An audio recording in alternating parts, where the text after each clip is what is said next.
plateaux de la cordillère des Andes, à 4000 mètres d'altitude, l'air est pauvre en oxygène.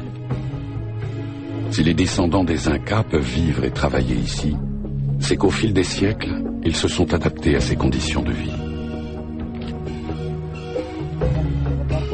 Au beau milieu de ce splendide décor, les paysans cultivent différentes sortes de tubercules et de racines, un savoir-faire qu'ils tiennent de leurs ancêtres. La maca est l'une de ces racines. Depuis quelque temps, elle fait parler d'elle. Pas seulement au Pérou.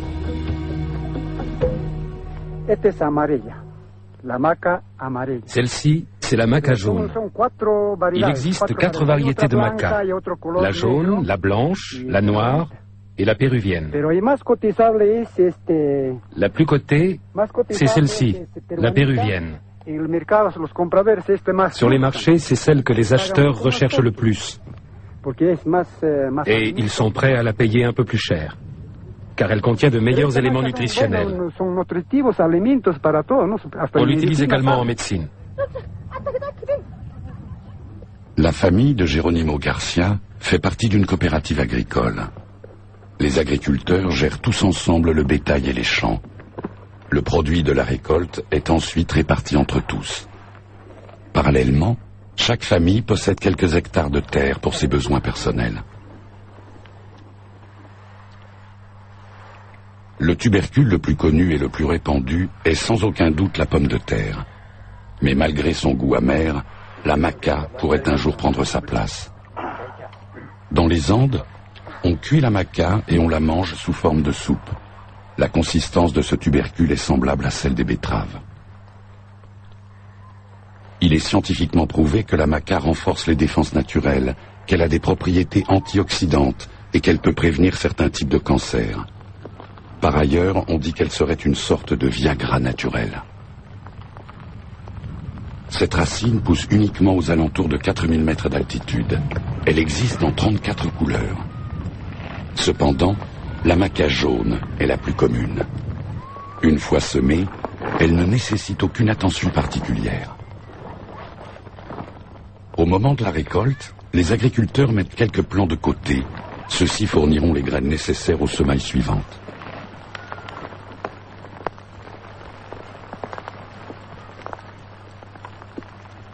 Ce tubercule est si riche en vitamines et en minéraux qu'après la récolte, la terre doit rester en jachère pendant 10 ans avant de pouvoir porter de nouveaux plants.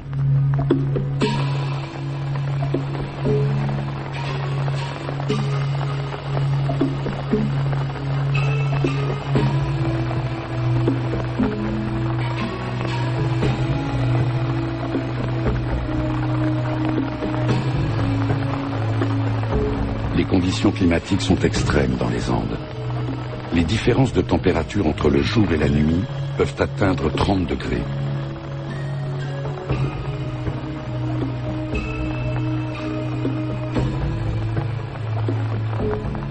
La récolte s'étale sur plusieurs semaines et se fait sans l'aide de machines. Ici, personne n'a les moyens de s'en payer une. Un agriculteur gagne 500 € par an. Étant donné l'altitude et la nature du sol, la maca fait partie des plantes extrémophiles. Elle doit développer certaines qualités pour assurer sa survie dans cette région inhospitalière. C'est précisément pour cela qu'on lui attribue un certain nombre de vertus. Malheureusement, on ne sait pas traiter la maca. On ne fait que la produire et la vendre. On l'accueille pendant 4 jours et le vendredi, on la vend à Acostampo. Pendant ces 4 jours, on remplit 2, 3, 5, 10 sacs au maximum. Et le 5e jour, on part vendre le tout à Acostampo.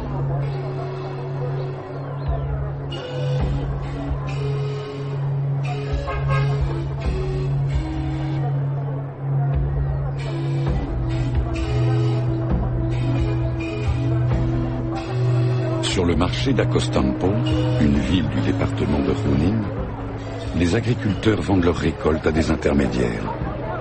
Ces derniers emportent la marchandise sur les grands marchés de la capitale, Lima.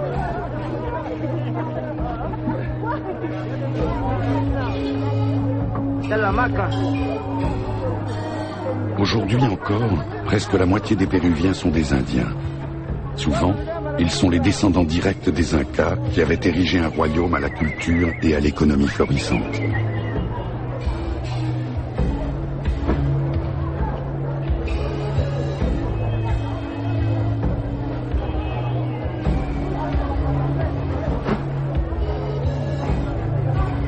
Pour les agriculteurs, le marché d'Acostampo est la principale source de revenus. Mais comme les familles qui plantent la maca sont de plus en plus nombreuses, le prix du kilo n'a cessé de baisser ces dernières années. Les revenus sont ridiculement bas par rapport au travail fourni.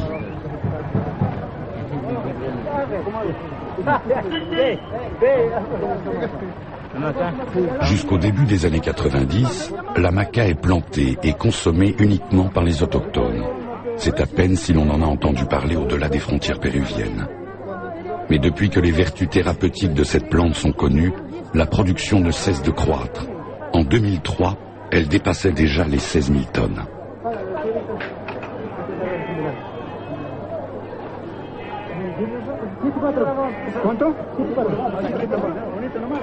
Combien? 74? Il doit y avoir plus que ça. Ça ressemble de plus en plus à du vol. Tu vas devenir millionnaire à ce train-là. Ce n'est qu'en apparence que les petits agriculteurs comme Geronimo profitent de la demande croissante de maca. Pour le même revenu, ils doivent produire des quantités nettement supérieures. De plus, pour écouler leur production, ils ne disposent que des petits marchés locaux. Le marché mondial est contrôlé par une poignée de grandes entreprises qui exportent la maca au Japon, aux États-Unis et en Europe.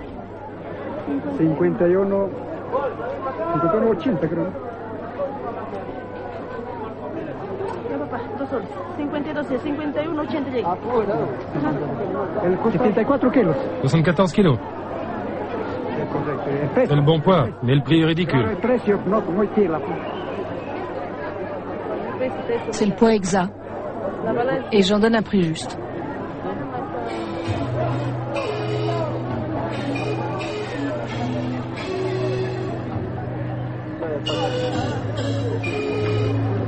Actuellement, la maca génère un chiffre d'affaires annuel de 3 millions de dollars. Et la tendance est à la hausse.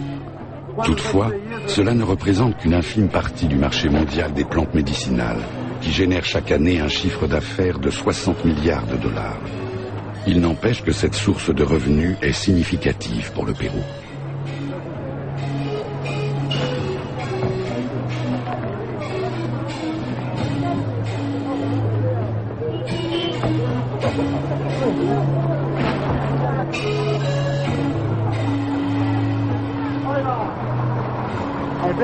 Ici, elle s'achète à 24 centimes d'euros.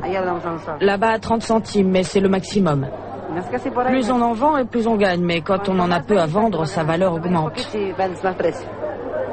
C'est à Lima qu'on en obtient le meilleur prix et qu'on en vend le plus. Parfois, j'arrive avec 20 ou 30 sacs et je les confie aux intermédiaires qui partent les vendre à Lima. Là-bas, on peut vendre le sac à 45 centimes, mais ça dépend du marché. À la Parada, par exemple, le sac vaut 30 centimes.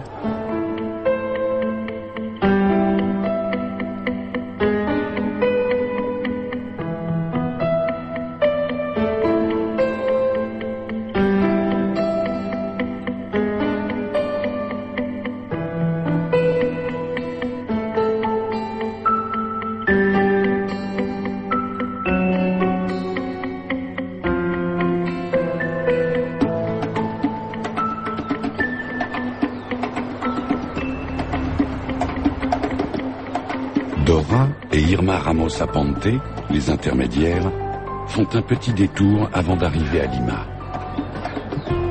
La marchandise doit être nettoyée avant d'être vendue.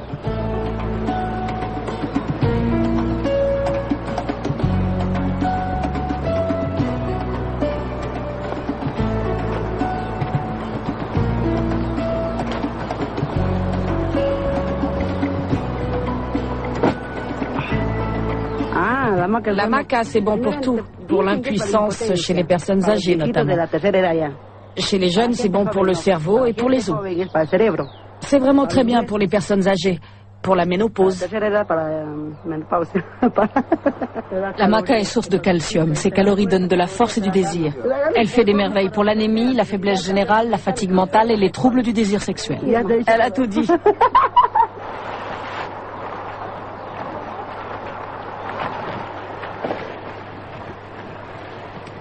Si tu es en bonne santé, la maca augmente la tension.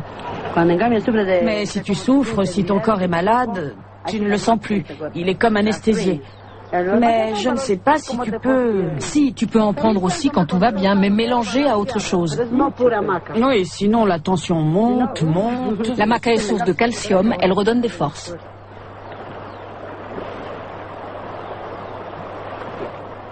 Au début, quand il y en avait très peu, la maca se vendait à un prix élevé. Maintenant qu'on en trouve partout, elle est beaucoup moins chère. Le prix baisse sans cesse. À présent, tout le monde peut en acheter. Il suffit d'avoir quelques centimes en poche. Avant, c'était différent. Seuls les riches pouvaient en profiter. À cette époque, on pouvait vendre le kilo de maca à 4,50 € et la pièce à 30 centimes. Maintenant, on peut vendre le kilo à 45 centimes et encore seulement à Lima. Mais c'est une bonne chose que tout le monde puisse profiter des bienfaits de la maca.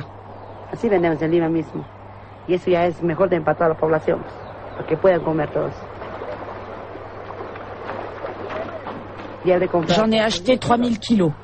Ce n'est pas moi qui en ai acheté le plus. Ma mère en a acheté 7000 kilos et mon frère 2000.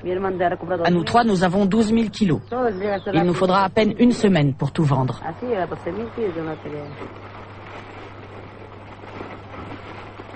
Eso es para una semana, a todo Lima, a todos los departamentos que mandamos.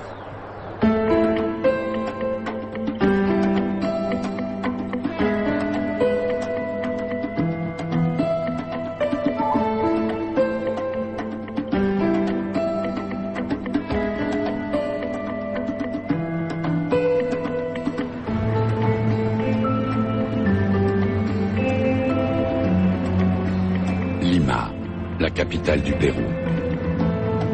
7 millions de personnes vivent ici, plus d'un quart de la population totale. Beaucoup de gens ont fui les campagnes et se sont installés aux abords de la ville en espérant trouver du travail.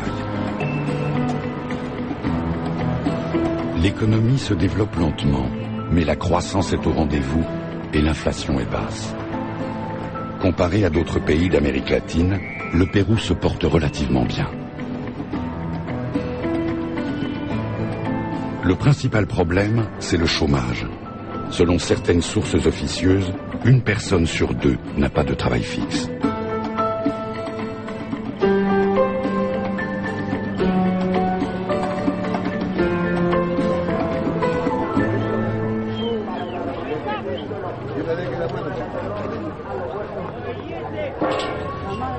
Dora Ramos Aponte est sur le marché depuis 6 heures du matin.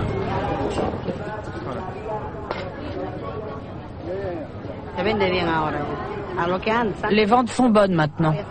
Tout à l'heure, ça marchait plutôt au ralenti, mais maintenant, les clients sont arrivés. Je la fais revenir avec de la pomme, de la quinoa ou de l'avoine. Ça dépend des goûts de chacun. La maca est bien meilleure cuisinée.